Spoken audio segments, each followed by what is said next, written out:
Boo!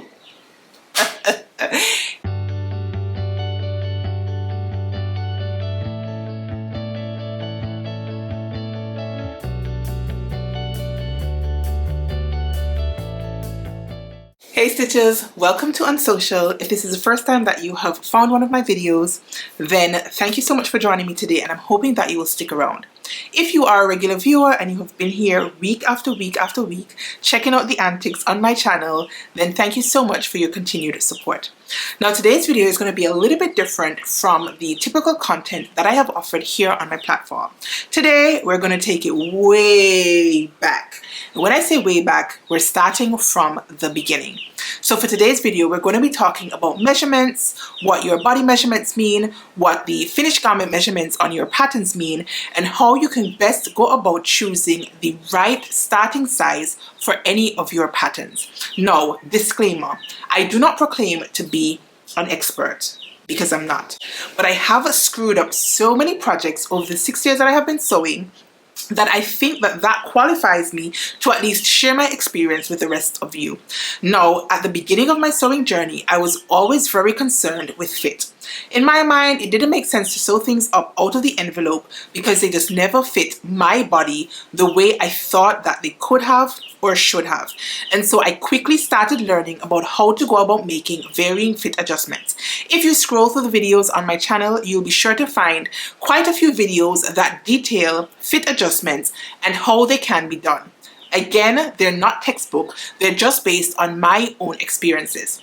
I figured the other day that there may be some of you who watch my videos who either are beginner sewers and would like to have a little bit more clarity on choosing the correct sizes, or B, have never sewn a stitch ever in your whole entire life, but might be interested and intrigued if you got a little bit of hand holding along the way. So today I'm going to be sharing with you just a little bit of knowledge that I picked up in hopes that it will help you avoid some of the mistakes that I have made to get me here.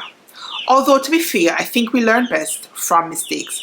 If you make a major boo-boo one time, the likelihood is you'll probably learn from it the second time around. So to begin, we're going to talk about body measurements, how to record them, and what measurements you may need. Now there are so many measurements that you could take. I'm not going to share all of them with you just yet. I don't want to overwhelm you too much, but there are a few key measurements that I have found invaluable in helping me make decisions on what pattern size I should choose. So I'm going to share those with you. In order to record your measurements, you're going to go ahead and need to grab yourself a notebook and a pen so that you can record your measurements. Now, even if you have taken your measurements in the past, I would absolutely recommend that you take your measurements from time to time, just because our bodies tend to change over time. And sometimes we think that we are a particular size at our waist or high bust or full bust, and then we make a garment and wonder why it doesn't fit right, only to come back and realize later that our sizes have actually changed. So grab your notebook and a pen. You also need to grab your measuring tape. And when you grab your measuring tape, if you have had your measuring tape for a while, just grab a ruler and double check that the marking between 0 and 1 inch is still accurate. Over time and with lots of use, and depending on the measuring tape that you buy, it can actually stretch out. I bet you didn't know that. So you want to make sure that your measuring tape is going to give you accurate measurements. So double check against the ruler, and once you're satisfied that the measurements are correct, then put your measuring tape around your neck and prepare to become a seamstress. Now the other thing that you might find useful is a piece of elastic or a piece of ribbon or so on, just to put around your waist when we're taking our length measurements. What else do I have to tell you? Oh yes, when you're taking your measurements, it's always good if you can have a second set of hands and a second set of eyes. But that is not always possible. In today's case, it is not. It's just me and you guys, and so I'm going to be taking all of my measurements myself.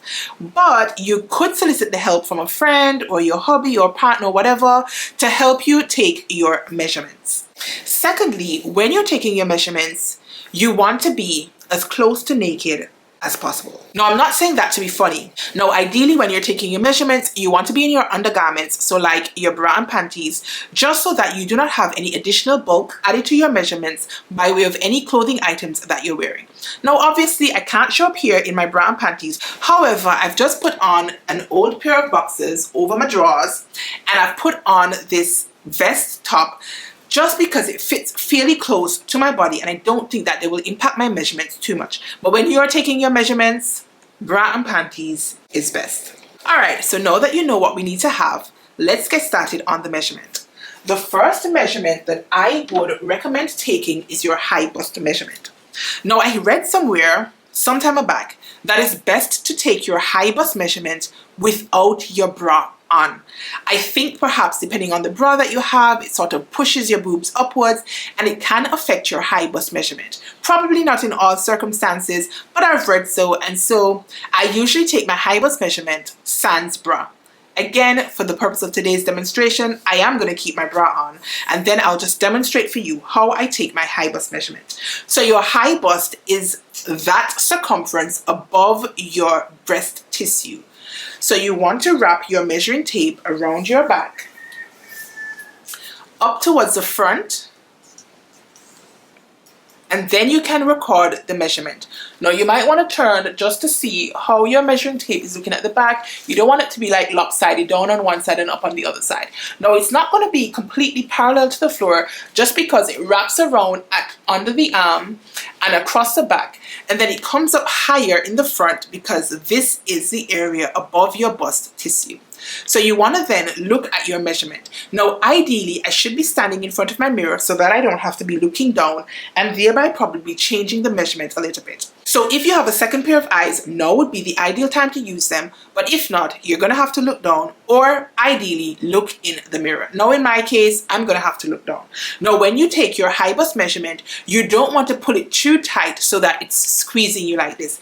You want it to be comfortable, not too tight and not too loose. Clearly, you don't want it loose that it's bagging around like this, but you do want to have it held taut, just like so. So when I look down, my high bust measurements looks to be 38 inches. So I'm going to go ahead and record 38 for my high bust measurement. Once we have our high bust measurement down packed, then we want to go ahead and measure our full bust. Now, for your full bust, the measuring tape is going to stay where it is in the back, but we're dropping the measuring tape in the front around the fullest part of our breast tissue. Again, you don't want to have it too tight so that the boobs become pressed together like this, but you do want to have it held taut enough so that you get an accurate measurement. When I look down, my measurement is just 40 3/4 inches, so I'm going to record a measurement of 40 3/4 for my full bust measurement.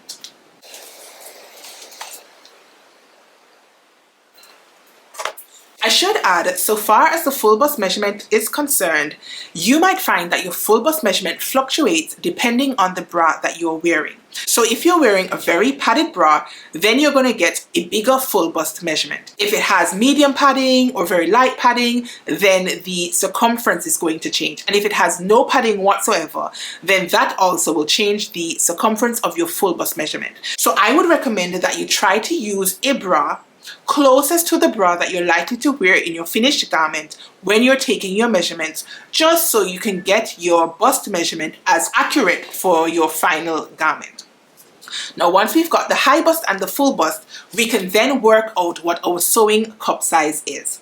So often I see people either ignore their sewing cup size or assume that their sewing cup size is the same as their bra cup size. This is not correct. Your sewing cup size and your bra cup size are not necessarily the same. In fact, in many cases, they're not. I think when you're taking your bra measurements in order to determine like the cup size and so on, the measurement is your under bust and then your full bust and then some sort of difference in between the two. But in terms of your sewing cup size, you're recording your high bust and your full bust, and then you're finding the difference between the two. So let me demonstrate.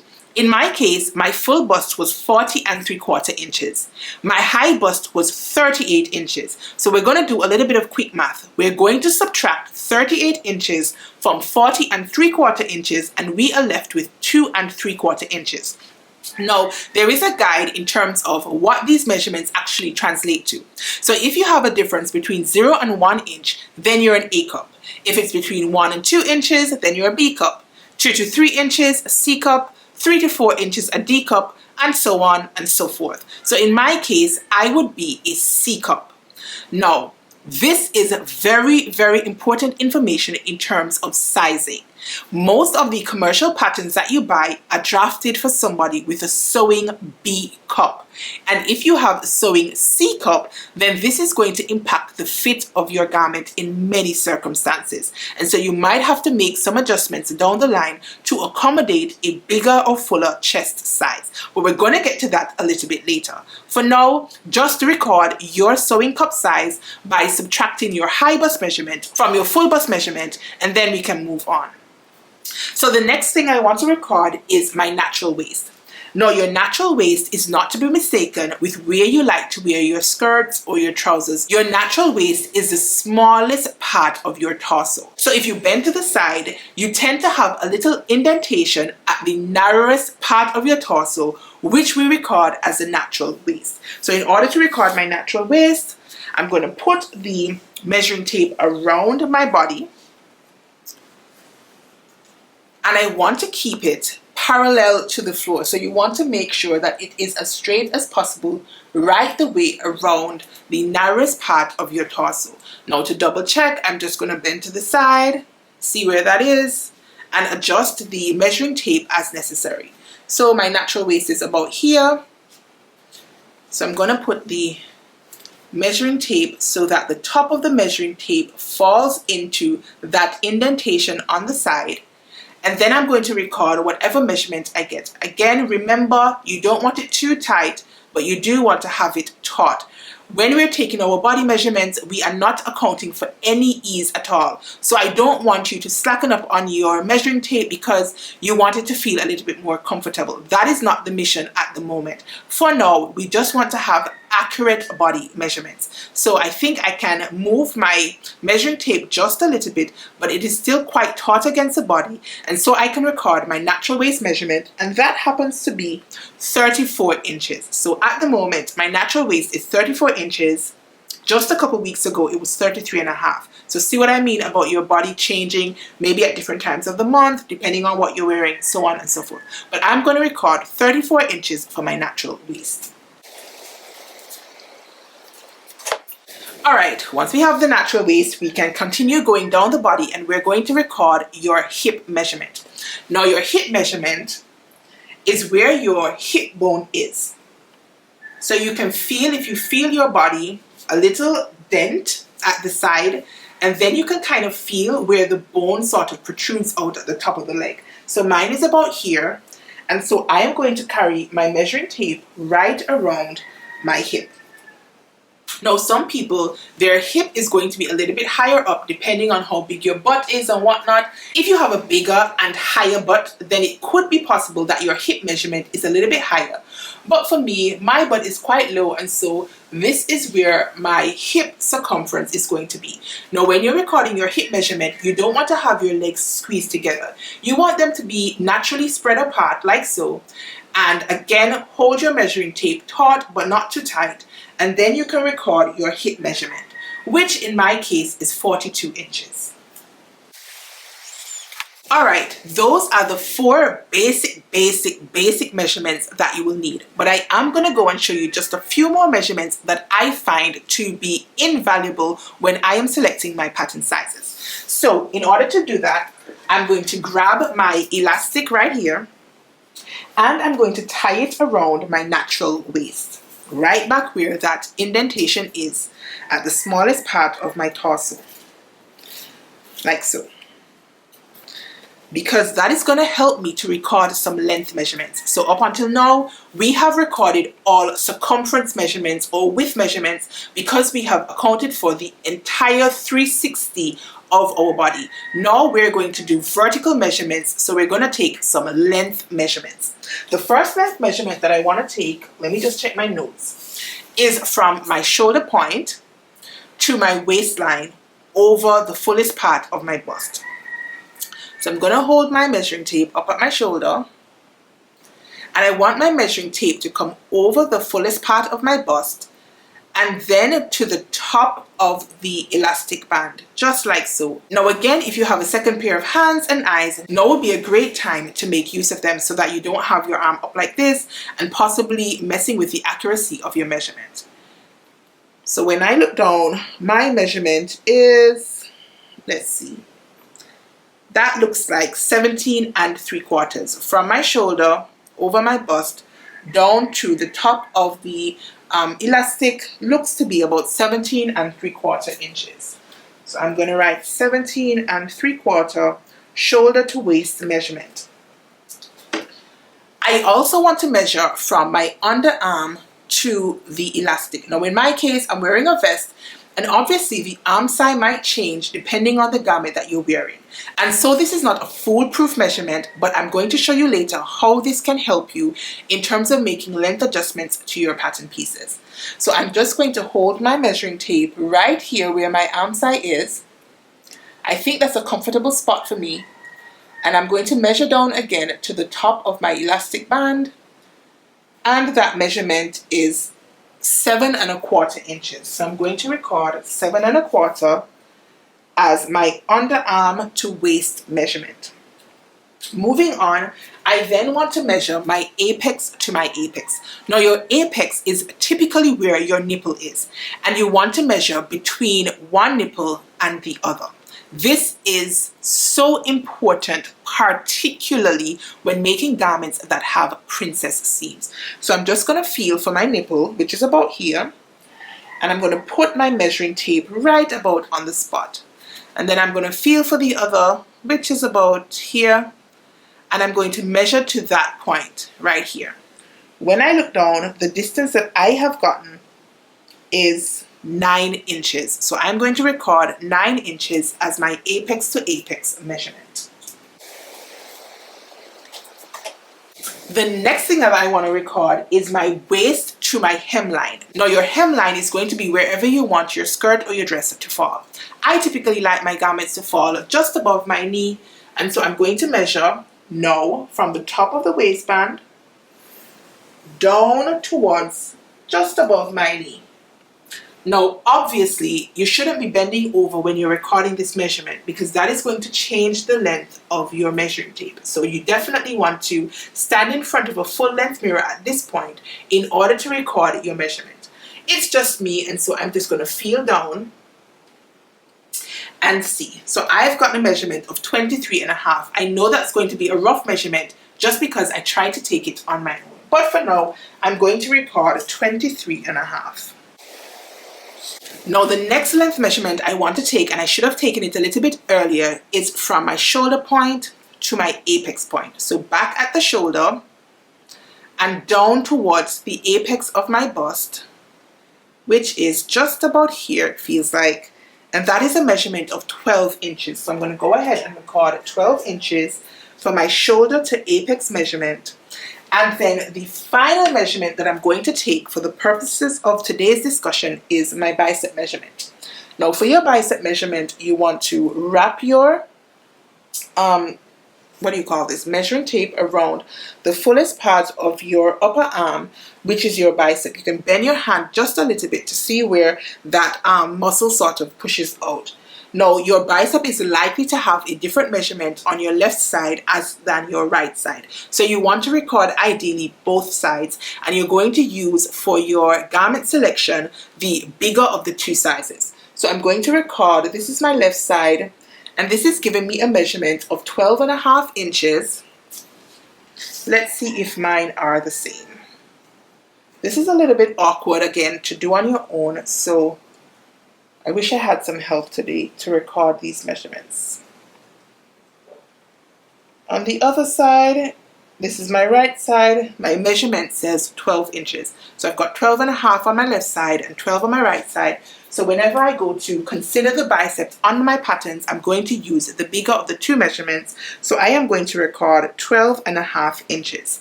Now I should stop and indicate if you're making trousers, then you're definitely going to need a couple other measurements, but we're not dealing with trousers at all today because that is a completely different story. So now that you have all your measurements, your high bust measurement, your full bust measurement, your sewing cup size, your natural waist, your hip, your underarm to waist, shoulder to waist, apex to apex, waist to hemline, bicep, and your shoulder to apex measurement. Now that you have these all recorded, it's time for us to grab a pattern. Now, just before I pick up one from off my table, I can tell you that when you have your pattern pieces, your pattern designer takes into consideration the body measurements, then adds some additional width to your pattern pieces to accommodate some ease. Now, ease is that extra space you need in your garment in order to be able to move around quite freely. So you have ease that helps you to move around, and then you have something else called designer ease, quite specifically, which is just based on the silhouette of your pattern. So for example, if you have a fitted top, you might only have an inch or two of ease at the full bust. If you have like a loose, flowy, tent-like top, then you might have a little bit more ease around the bust area, around the waist area, and so on and so forth. So I'm going to grab a pattern right now so that I can help you talk your way through it. Right, so I have grabbed McCall's 7920 because I absolutely love this pattern. The fit of this dress on my body with the adjustments that I have made is just perfection for me. So when you grab your big 5 pattern, and you can also use an indie pattern, but for the purpose of today's demonstration, I'm just going to be using this one because I have the envelope, it has measurements on the back, and it's just a lot easier for me to see what's here and talk you guys through it. So you want to grab your pattern, and the first thing you want to find is the body measurements. Now the body measurements are tended to be recorded on the flap of your big 5 envelope.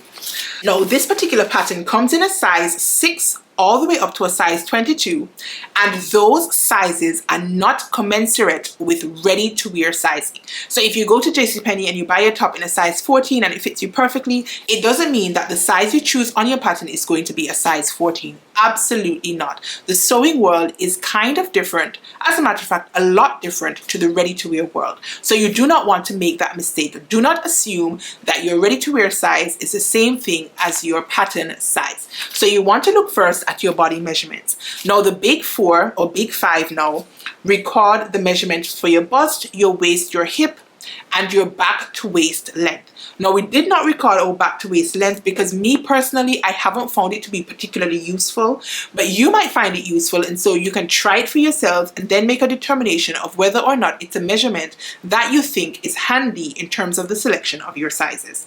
But in terms of your bust, your waist, and your hip, they have identified what the body measurement is for bust, waist, and hip. That is what you measure using your measuring tape. Now, I can tell you that this particular pattern has been drafted for a B cup. Unless your pattern specifically says made for different cup sizes, or you're using an indie pattern company that drafts for a different bust cup option, then you can assume that your pattern has been drafted for a B cup. Now, if the difference between your high bust and your full bust is 2 inches, then you will pick your pattern size a little bit differently to those of us who have a bigger cup size when we are working with a pattern that starts with a B cup. So let me try to make a distinction. If you are sewing B cup, then when you're making bodices, you can choose the starting size for your bodice based on your full bust measurement. So if I had 40 3/4 inches for my full bust and I happen to be a B cup, then I would scan through all of the measurements on my envelope and see which one comes closest to 40 3/4.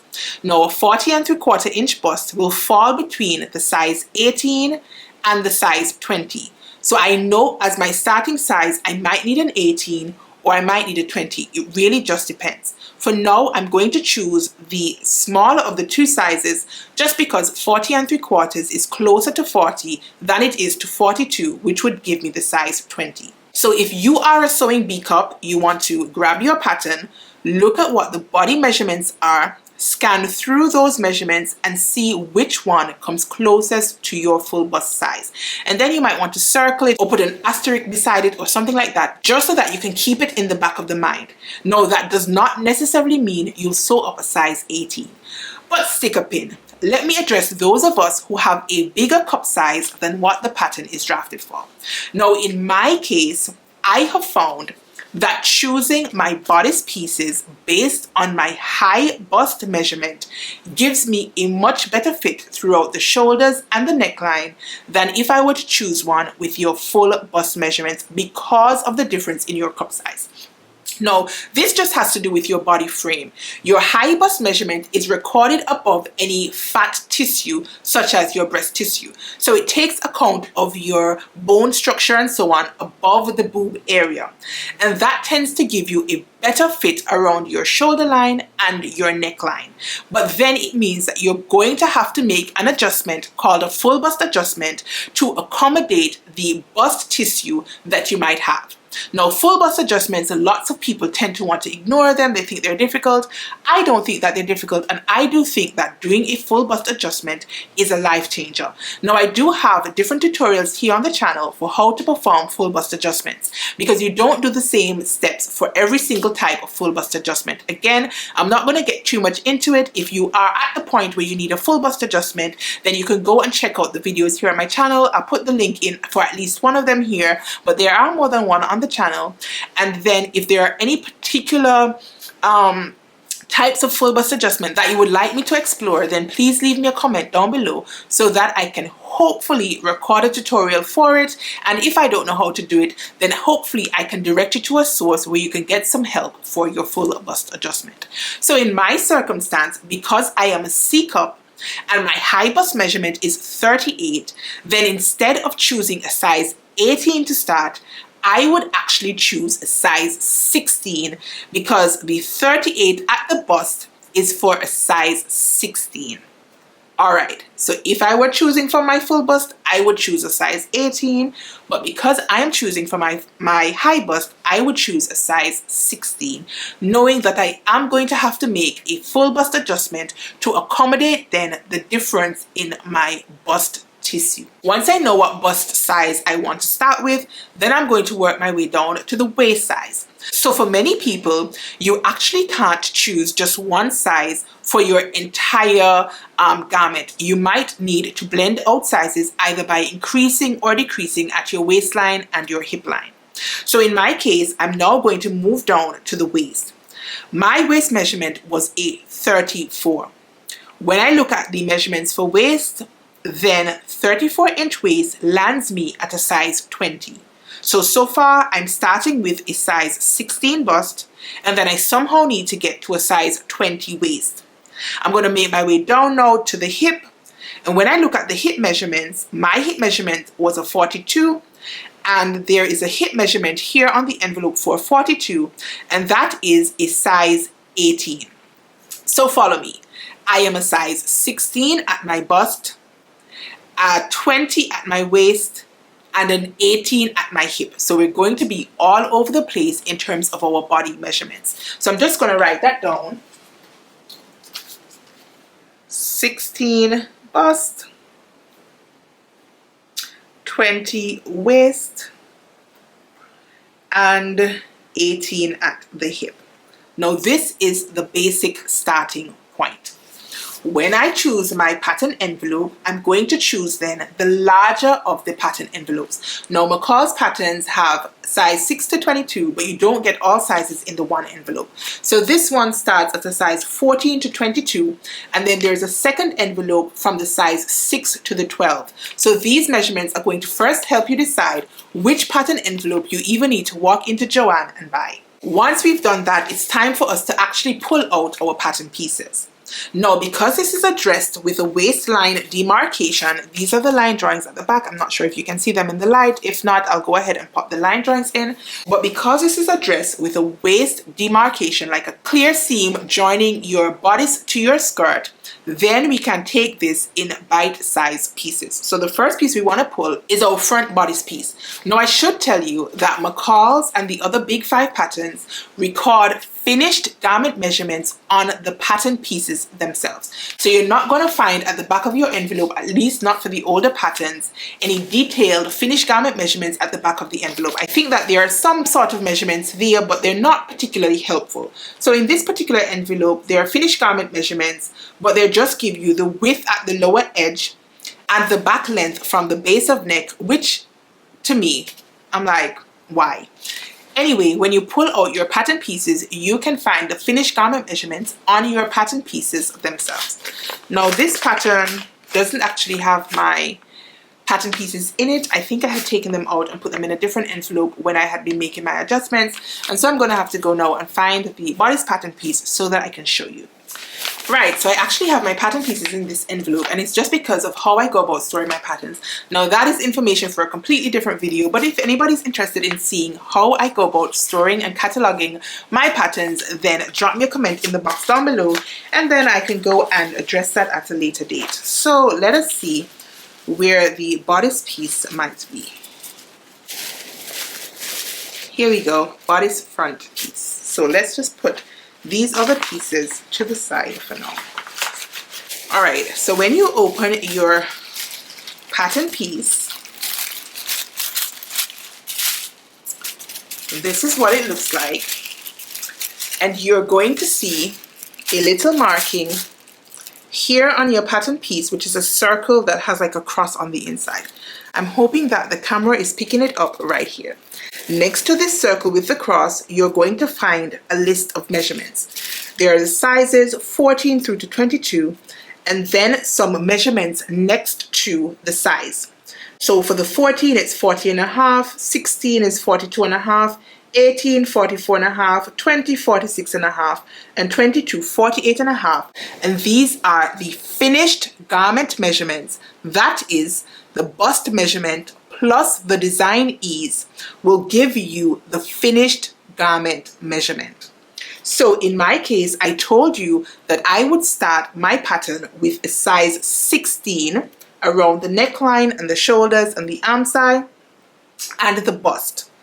And for the size 16, the finished garment measurement is 42 and a half inches. So I'm just going to write down, what did I do with my notebook? Sorry. So I'm going to write down 42 and a half inches as my finished bust measurement. All right, in terms of the calculation of ease, I'm going to try to take it slowly and hope that I don't end up confusing you. So in terms of the ease, the finished garment measurements are your body measurements plus the design ease that whatever the company is has incorporated into the particular pattern. So you want to first calculate the difference between your body measurement and the pattern measurement. So in my case, I'm going to calculate the difference between, for a size 16, 38 inches, which is what they say the bust measurement is. And the finished garment measurement for the size 16 is 42 and a half inches. So if I were to subtract 38 from 42 and a half, that gives me a difference of 4 and a half inches. So McCall's intends you to have 4 and a half inches around the bust area of your pattern because they have considered the body measurement and they have added to the body measurement 4 and a half inches to give you your finished garment measurement. So when you make up the bodice portion of your dress, you are meant to have 4 and a half inches of ease in your garment. However, that is only if you have a B cup. In my case, I have started with a size 16, knowing full well that it would be too small based on the pattern envelope for my bust cup size. And so I want to go and calculate my own difference between what the finished garment measurement is for the size that I'm choosing, which is 42 and a half inches, and my full bust measurement, which was 40 and 3/4 inches. And when I do some quick math, I think that gives me 1 and 3/4 inches, which is a far cry from the 4 and a half inches that the pattern designer recommends. All right, take a deep breath with me. All right, Now that I have these numbers, what does that mean for me? Now for me, it means two things. One, I know I'm going to have to do a full bust adjustment so that I can get enough ease to accommodate the circumference of my body. Now there are standard industry ease amounts recommended for each circumference measurement. So in the case of your bust circumference, the standard industry calculation is at least 2 inches. You need to have at least 2 inches built into any garment to allow you to be able to move around quite comfortably.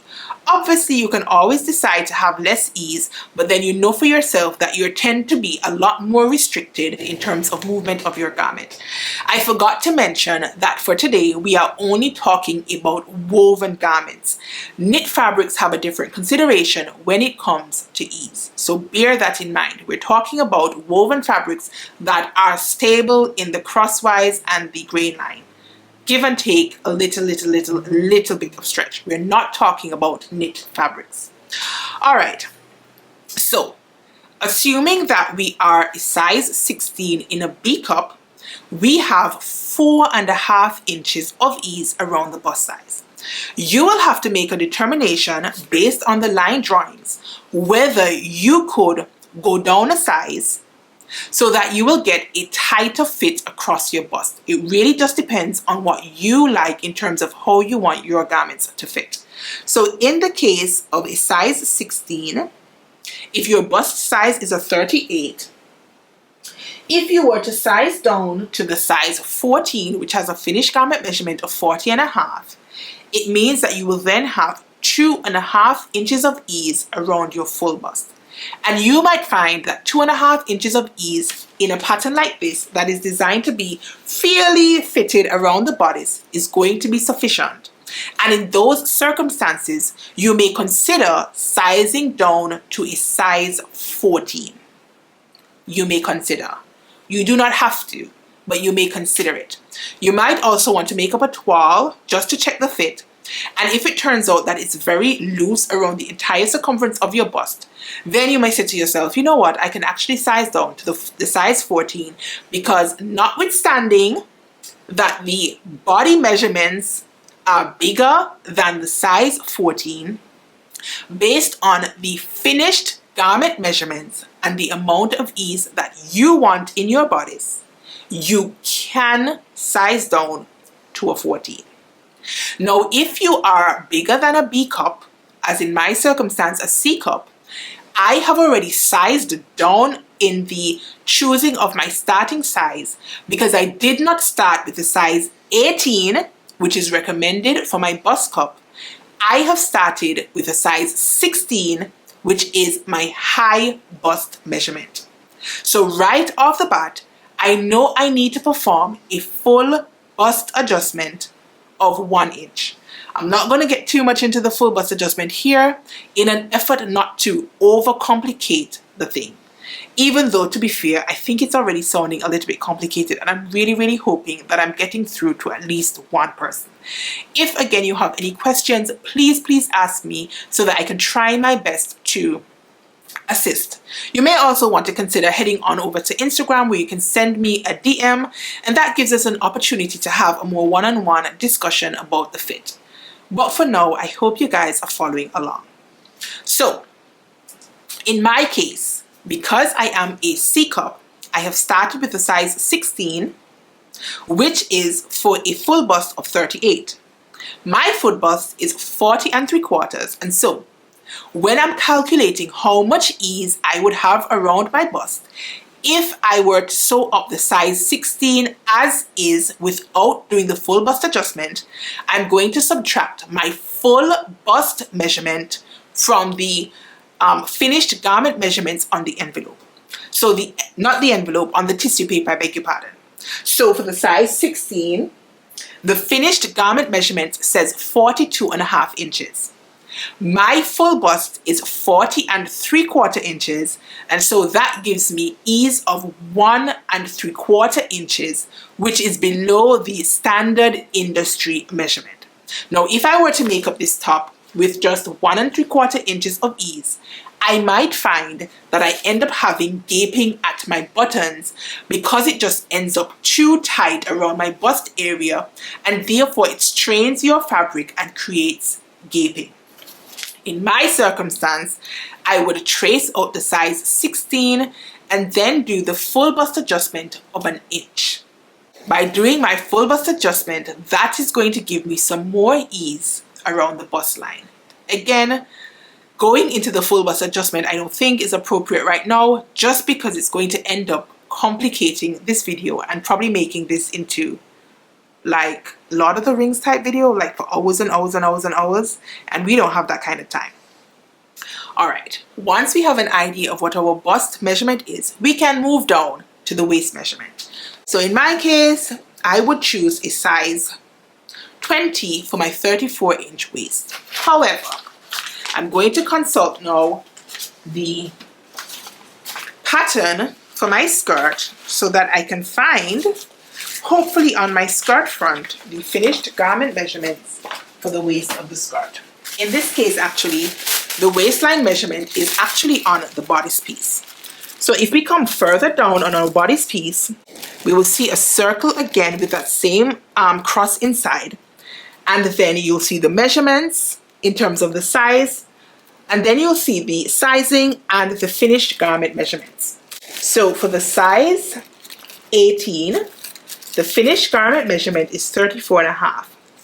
For the size 20, the finished garment measurement is 36.5 inches.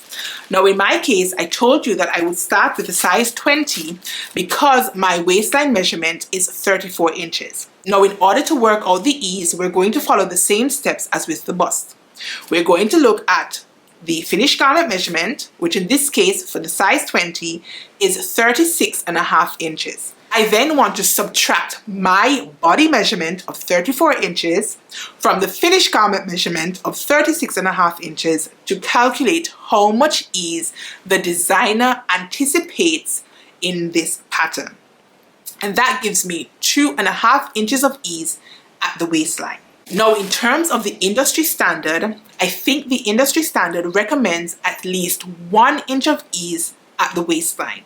My particular preference is to have 1 inch of ease at my waistline. I do not like having too much ease at my waistline in fitted garments. So for a dress like this, I personally would not necessarily want to have 2.5 inches of ease at my waistline.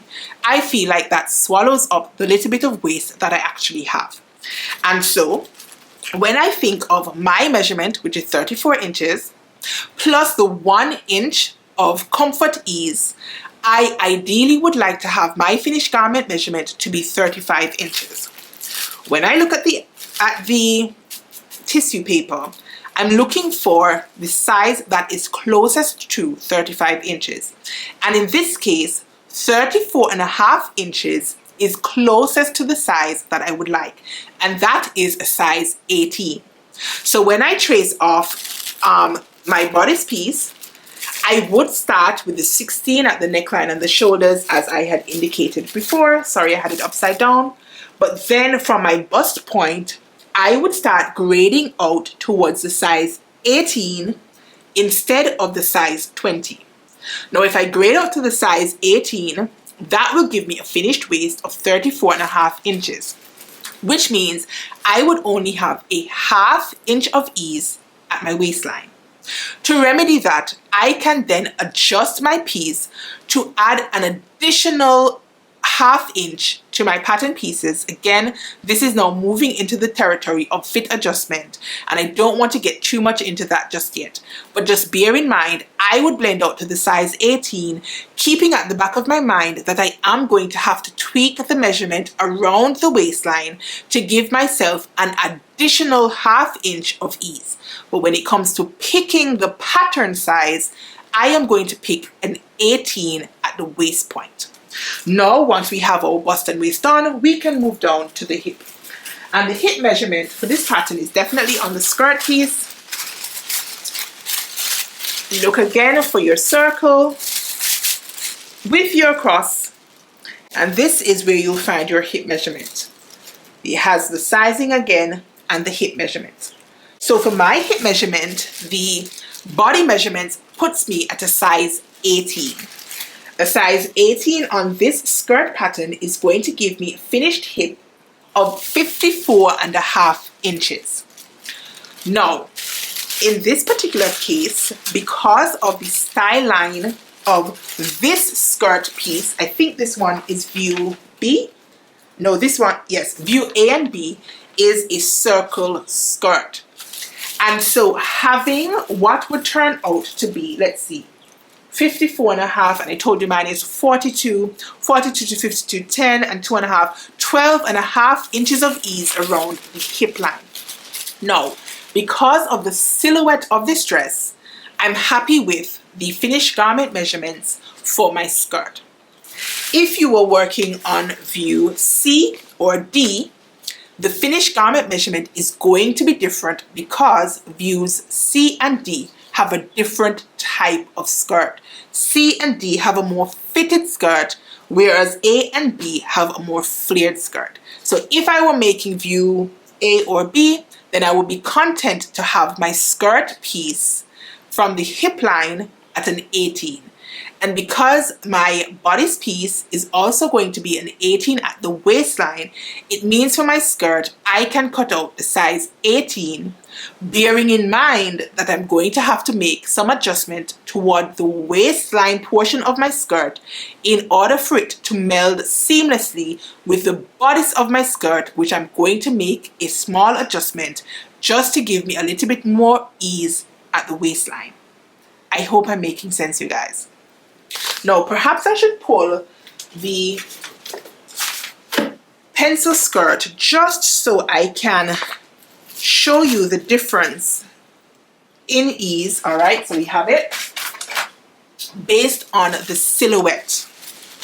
Now, for the pencil skirt, the finished garment measurement for the hip for the size 18, which I would be having a 42-inch hip, is 46 inches. That gives me 4 inches of ease around my hip line.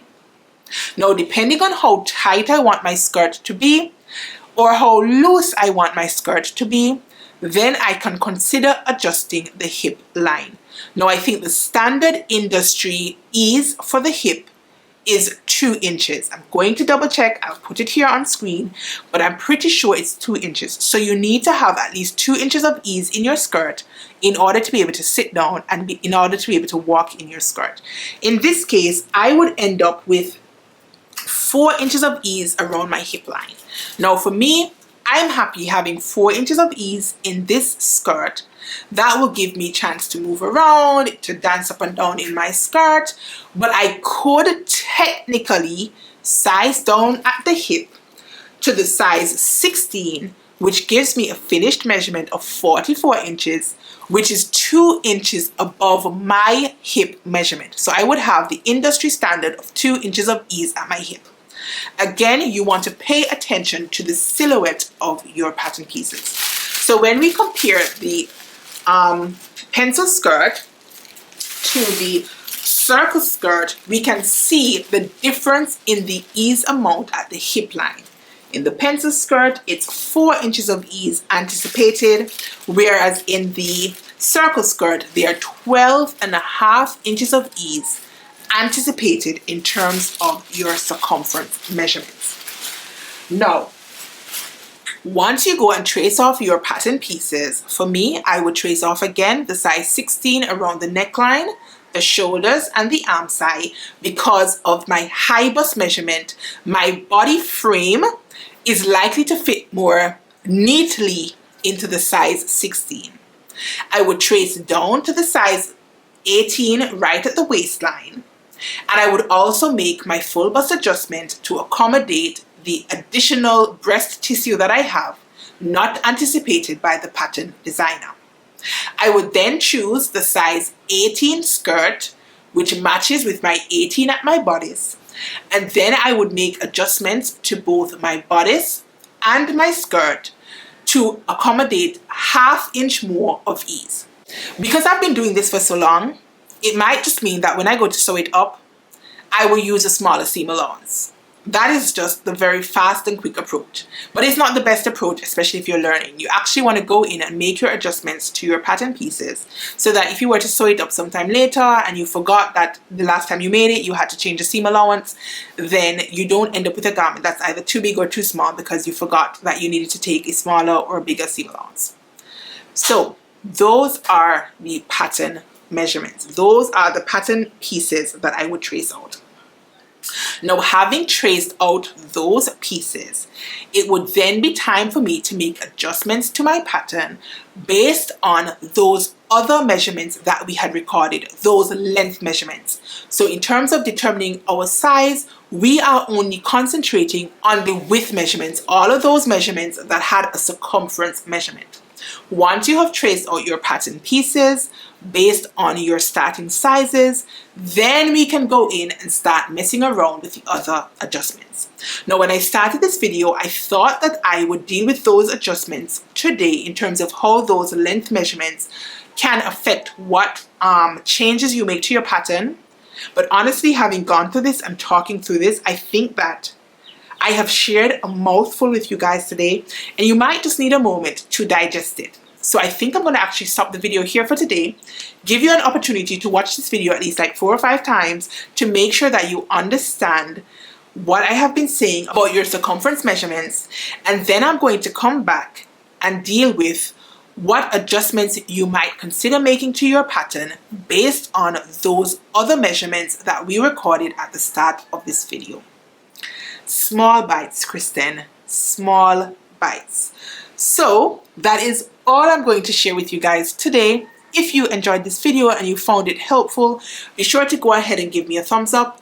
If there's anything you need clarity on, again, be sure to drop me a comment down below or head on over to Instagram and find me in the DMs so that we can have a more personal conversation about your fit measurements. If there's anything that you think would be more helpful in terms of demonstrating for this video, also leave me a comment down below so that I can tweak the follow-up video to suit. There is no need to be rude. There is no need to be mean. There's no need to be overly critical. This is an opportunity for us to help each other, and I am a firm believer in correcting each other in love. I'm always open to constructive criticism that can help me to bring more valuable information to my platform. But I don't do negativity. I don't do mean. So if you're going to comment, just bear that in mind so that we can help each other grow on this platform. Now, if you have made it this far, please consider subscribing on your way out. Your subscriptions cost you nothing, but they do help me reach other people, and it does help me to offer this information to other people who might be interested in this type of content. So thank you so much for joining today's video. Go ahead and take your measurements, try them yourself, and pick your starting sizes for your pattern pieces. And join me again in the follow-up video so that we can discuss further how your body measurements and your pattern pieces correlate. All right, you guys, stay calm, stay cool, stay safe, and go take your measurements. Peace.